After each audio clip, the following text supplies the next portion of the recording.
আসসালামু আলাইকুম ওরহমতুল্লাহি ওবরাকাতুহু। সবাই কেমন আছেন?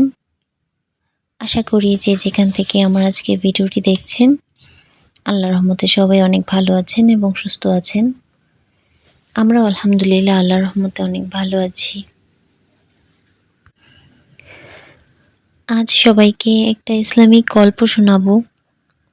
গল্পটা হয়তো অনেকেই শুনেছেন, আবার অনেকে শোনেননি। আচ্ছা যাই হোক, গল্পটি শুরু করি। একদিন এক ব্যক্তি একটি জঙ্গলে হাঁটছিলেন। এমন সময় হঠাৎ দেখলেন যে এক সিংহ তার পিছু নিয়েছে। তিনি তখন কি করবেন বুঝতে না পেরেই প্রাণ ভয়ে দৌড়াতে লাগলেন।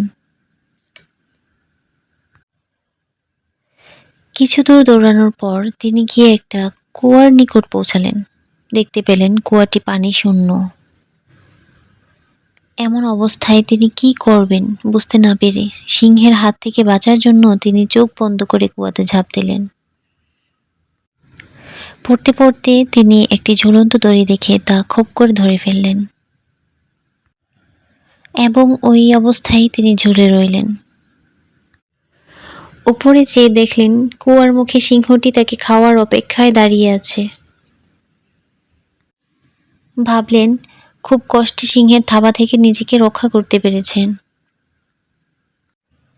স্বস্তির নিঃশ্বাস নিতে নিতে একটু নিচের দিকে চেয়ে দেখতেই দেখলেন বিশাল এক সাপ তার নিচে নামার অপেক্ষায় চেয়ে আছে। এই অবস্থা দেখে তার মধ্যে পেরেশানি আরও বেড়ে গেল। এখানেই শেষ না, বিপদের উপর আরও বিপদ দেখতে পেলেন। একটি সাদা আর একটি কালো ইঁদুর তার দড়িটি কামড়ে ছিঁড়ে ফেলতে চাইছে। এখন আর নিজেকে সামাল দিতে পারলেন না। সারা শরীর যেন তার ভয়ে শিমশিম করছে। এমন হিমশিম অবস্থায় তিনি কি করবেন যখন তিনি বুঝতে পারছিলেন না, তখন হঠাৎ তার সামনে কুয়ার সাথে একটি মৌচাক দেখতে পেলেন। তিনি কি মনে করে সেই মৌচাকের মধুতে আঙ্গুল ডুবিয়ে দিলেন এবং মিষ্টি মধু চেটে দেখলেন।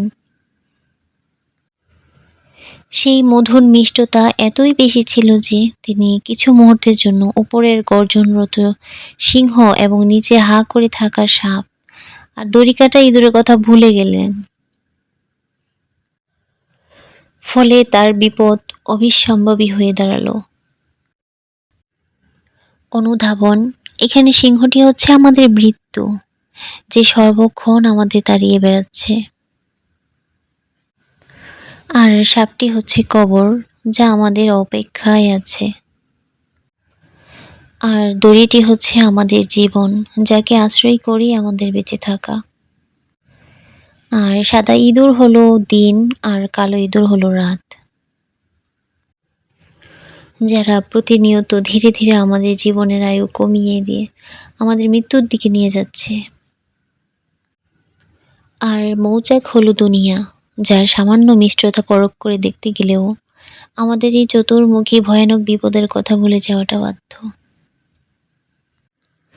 এই গল্পটি থেকে আমরা যা শিখলাম তা হচ্ছে আমাদের এখনই সচেতন হওয়া উচিত। দুনিয়ার মোহমায়া থেকে নিজেকে মুক্ত করে চতুর্মুখী বিপদের কথা মাথায় রেখে পরকালের লাভের আশায় আল্লাহ এবং তার রাসূলের খুশি অনুযায়ী জীবনযাপন করা। কারণ আমরা সবাই একটু একটু করে মৃত্যুর দিকে অগ্রসর হচ্ছি।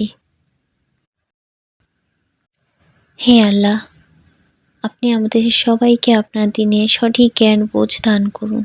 আমিন। খুবই ছোট্ট একটি ইসলামিক গল্প আপনাদের সাথে শেয়ার করেছি। গল্পটি আপনাদের কাছে কেমন লেগেছে তা কমেন্টে আপনার মতামত জানাতে পারেন। ভালো লাগলে অবশ্যই একটি লাইক দিতে ভুলবেন না, কারণ আপনার এই ছোট্ট একটি লাইক আমার এই ভিডিওটিকে আপনার মতো আরও অনেকের কাছে পৌঁছে দিতে সাহায্য করবে। তো আজ ভিডিওটা এই পর্যন্তই। সবাই ভালো থাকবেন, সুস্থ থাকবেন এবং আমার জন্য দোয়া করবেন। এবং আপনাদের সবার জন্য আমার মন থেকে অনেক অনেক দোয়া রইল। সবাই ভালো থাকবেন, সুস্থ থাকবেন। আল্লাহ হাফেজ। আসসালামু আলাইকুম।